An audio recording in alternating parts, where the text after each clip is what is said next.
Okay, welcome back to Cheche, the program where opinion counts. We're still waiting for our guest this morning, Jeremiah Kioni of the Amani Coalition. He is held up in traffic, we're told. But of course, Amani was one of the losers during the election, and we see a lot of polarization in the country at the moment, to the extent where we have calls for peace being criticized. You know, there are those who feel that justice has not been done, there is no peace in the country, that we are uneasy. And so going forward, much has been said about the need for the new government to unite the country. What do you think? How do you think they should go about it? When Raila gave a speech that he conceded defeat, he was not very specific. In fact, it's like he was saying, I only lost because of technicalities. I didn't lose. This thing was predetermined. But if he accepted wholly and had a meeting, a press conference, or visited, like you were saying in the newspaper, he visited, instead of visiting Uhuru at night, if they came together in a press conference and said, the election is over, we are one country, let's move. Them, whoever, all of them, that would heal the country. But now there is a lot of some people who still insist we have been robbed. And there are people who are insisting we won. Our tattoo. So if we have that kind of attitude, this country is not going to win. They must show leadership by considering, you know, seriously that they have lost, and now we are building a country. But Raila, that's not what Raila is saying. He's saying there are many ways. The Supreme Court was one way of fighting for democracy. There are many ways of doing it. Like what? Okay. That cannot help. Right, let's be clear. I believe he said he would continue to fight for reform. Yes. He wished the new government well and urged fidelity to the Constitution. But also, it's the Star newspaper which is saying that Uhuru, Mr. Kenyatta, the president-elect, Mr. Ruto, and Mr. Odinga met on Monday night. Yes. Now, given the extreme tension that we saw during the elections, surely any sort of rapprochement has to take place slowly. They all have to be ready for it.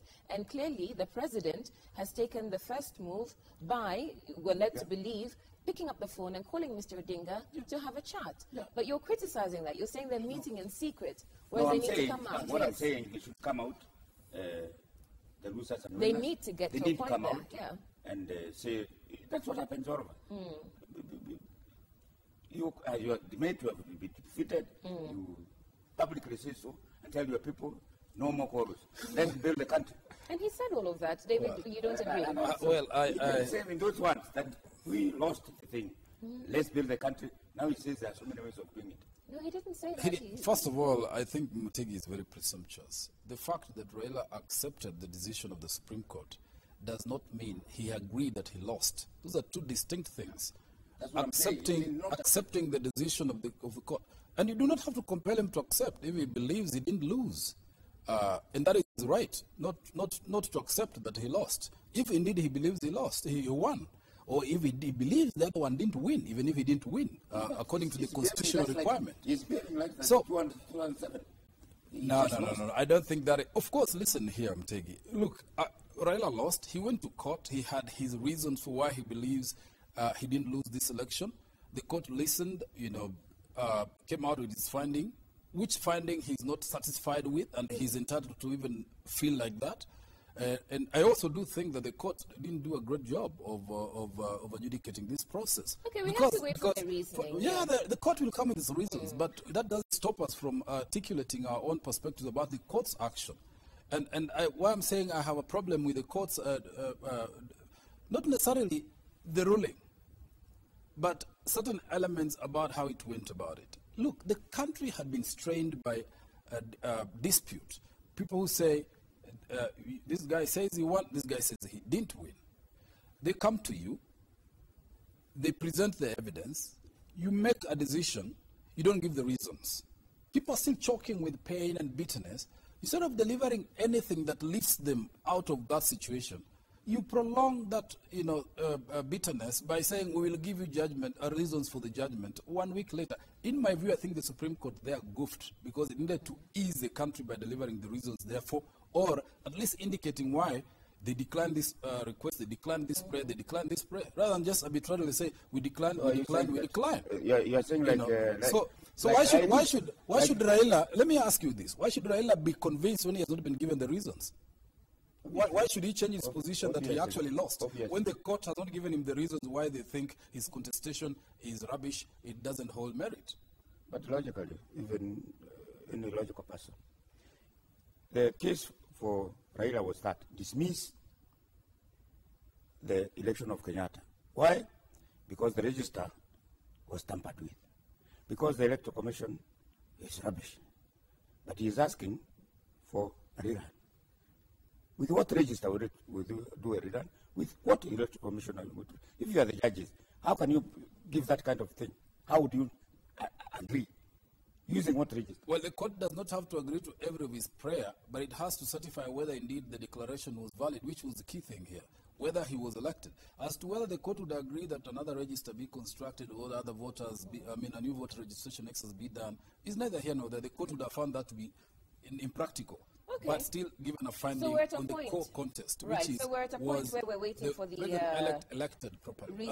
Reasoning of the Supreme Court. But you mentioned something, David, about easing the tension and, Right.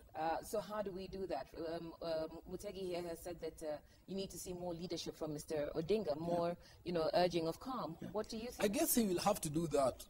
A week is not too long. The court said it's going to give its decision, its reasons for the verdict within a week. So is he waiting for the verdict of the court? I would give it to him. I would give it to him because, you must come take it from a point of view that this is the man who is hurting, who feels he has lost unfairly. You cannot try to extract goodness from him prematurely also. I mean, give him the time to heal even himself before you ask him to heal What about others. the country? You get? Yeah. And it's not that it's him who holds the country in pain. He has said, fine, the election is over. I wish the elected leaders well. And he's going to relax and maybe, cool down and come back perhaps and tell the nation now, I think in view of what has happened and this, let's move forward. It is no, there's no shortcut. There's no to that. That's exactly what he's not doing. Okay. If anything, we listen to what he said in his press conference and what he has been telling the BBC. And remember this thing, Mutegi. The thing is, and this is what people are reckoning. There cannot be, this calm, peace, unity without justice. It is artificial. Without justice? That is why it's important for the court. Real justice is when Raila wins. No, it is when the court gives the reasons for its finding. The court so that you as a person is also convinced that really the court has made sense. You are blaming the court for not giving reasons. Yes, I'm blaming the court for not easing the tension quickly. We've already made the point. So away from the Supreme Court, and we're waiting for their reasoning, away from Mr. Odinga, how do we move forward as a country, given that two of you here are almost at each other's throats? So what's happening outside the Cheche studio? The truth is that the country is still pretty strained. The people who felt aggrieved by this election have not eased out. They're trying to, and they're getting out of there. Somebody who is injured, you don't hurry them. Give them time to, let's say time heals. So with time, we'll get back to normal. Things will go on. Nobody's fighting another. People are, treating themselves to whatever method they have aware that some to people get have been shot in Kisumu? Was a riot, the police went there. Well, that happened on the spur of the moment with the frustration that people expected the result this way, it came this way. So irrational actions happened, others rioted. That's what we're trying to avoid. That's what we're trying to avoid. We do not want a repeat of 2007. And that's what the repeat of 2007 was happening in Kisumu. A repeat of 2007 can be prevented if, as the court ought to tell us, elections were done right. IEBC did its job right. You cannot impose things. Things must be created. Why did we say then we trust in the Supreme Court? If you are going to riot after they make the ruling, then why did we say we are going to trust them? Who said they'll trust them? It's Raila who said he'll trust the ruling of the High Court. And he's accepted that the decision is final. He's accepted that the decision is final. But as Mutegi says, there was, people were killed. We've heard that the Independent Police Oversight Authority, they were here last week, is going to investigate that. But we heard the police saying that they acted with utmost restraint and only moved in when they saw that, the rioters were beginning to vandalize and loot property. I don't believe them there also. No, because the police have no business shooting vandalists. No. They arrest them. No. The point the police were making was that there was no deliberate targeting, but they believe that at least in one case, it was a bullet ricochet that killed, I think, a woman, if I'm not mistaken. But at the ordinary level, I mean, when you look at Facebook, depending on where you come from, you will see... There's a lot of venom. There's a lot of venom. A lot of it ethnically motivated, a lot of it ethnically targeted. Either people from central Kenya or people from western Kenya or people from the Rift Valley. How do we stop this? We're supposed to have an integration commission who talked about, hate speech on social media. Since then, since the verdict has been issued, we haven't heard anything from them. It is unfortunate that Dr. Kavunjira and the people, they have not done it because there's a lot of venom, including the insults. I've seen some insults of President Kibaki there in the internet, and a lot of bad things being said because of that matter. Somebody needs to. They have said they stop about 3,000, 30,000 of those messages through the Safaricom and others, but there is a lot of it there. Instead of going to the streets, now people have gone to the internet to abuse one another. That certainly is true. They're also abusing journalists. We're accused of not having done our jobs. Even myself, I've been thoroughly insulted there. Okay, so but then... I've told them, please, I don't insult people. I use logic. Yeah? Right. I'm sure I'm being insulted very much after this. Okay. But I don't I think insult both people. of you I don't insult people. What I do is use common sense and use logic.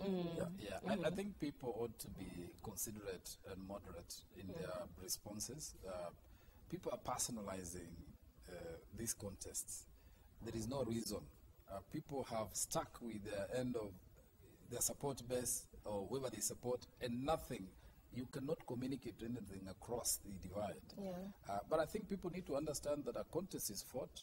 But, objectively, we have reasons to give, understand the reason, not the person, not the ethnicity of the person. And move on to, there'll be another contest if this is done and finished. Once, the court makes its ruling, and already, of course, people are moving forward. Let's not be stuck that there is nothing happening. There's no dispute going on around the country. People may be bitter and so forth, but they're moving on. They're accepting the reality that this is done and finished. And I think within a short time, with the new, the onus is on the new government that Uhuru Kenyatta is going to form to show that, look, we are a country. By how he appoints people, by how he reaches out to the areas which didn't vote for him or the people didn't support him, and build the country back and go on. It's a good initiative if indeed, as the Star reports, he called up Raila Odinga and they had a discussion. Maybe that's a good beginning point to say, look, man, I might have fixed you, but now, we agreed. So now, how do we go forward? How can you use the word I fixed you? David is being facetious. David is being facetious. How can you use the word David is being facetious, yeah. Who is supposed to have won elections? The Supreme Court ruled so. Yeah, David is being facetious. David, according to David, he was fixed. Mutegi behaves like he was the chairman of the Electoral Commission. No, but he's also asking you... No. Many ways. You are being facetious. This is what the Supreme Court, which is the final authority in the land, has decided. And so that is the decision. Uhuru Kenyatta won the election. But the question then becomes, for those people who say that they are done with elections, they're not going to vote, they're tired, how then do you... Because there's a lot of faith. We saw people queuing for hours and hours under the sun. And so there are those who think that the Supreme Court has upheld and affirmed their faith in elections, and one half of the country says, no, I'm not doing this again. So how do we pull together? People must understand that election is not rigged just because a person lost. Somebody must lose. That's what people should understand. In an election, somebody must lose. That's all. Yeah. So if your person loses, don't say, I'm not going to vote again. No. No, people must lose fairly. That is the whole point. That's And why that's we what the look Supreme for Court rules. ruled. This is a democracy. It's not that people must win or lose, or they will always win and lose. They did that. We did that under Kanu. We came through that democratic farce through the years. We now have a new constitution. We have set up new institutions. These institutions must And serve a new us, Supreme so that Court. elections must appear and be in reality fair, so that people accept the verdict. If But there are wouldn't the doubts- if reality there are also doubts- be that the other Yes. side, that ODM and CORD ran a shambolic campaign compared to Jubilee and TNA? Well, you can't. I think that could be true or not. You know, each of those campaigns had their own shortcomings. Because at And what point does one take responsibility for their own shortcomings? it does not matter as long as the election is fair and you've lost. If you did a shoddy campaign, that is up to you. But if you lose fairly at the ballot, that's what counts. We said the elections were not fair. We took the matter to Supreme Court. The Supreme Court ruled. That's all. If you don't have the faith in Supreme Court, tell us we don't have faith in the Supreme Court. Okay. At that point, we'll take a break and we'll allow David and Mutegi to calm down. We've been waiting for Jeremiah Kioni. I don't know if he's going to make it at this rate. Traffic must be really bad. But you can keep sending us your thoughts, opinions, questions on the SMS number, which is 2442, or you can tweet Cheche_TV. We also have a Facebook page. If you go to Citizen Power Breakfast, you'll find us there. We'll see you on the other side.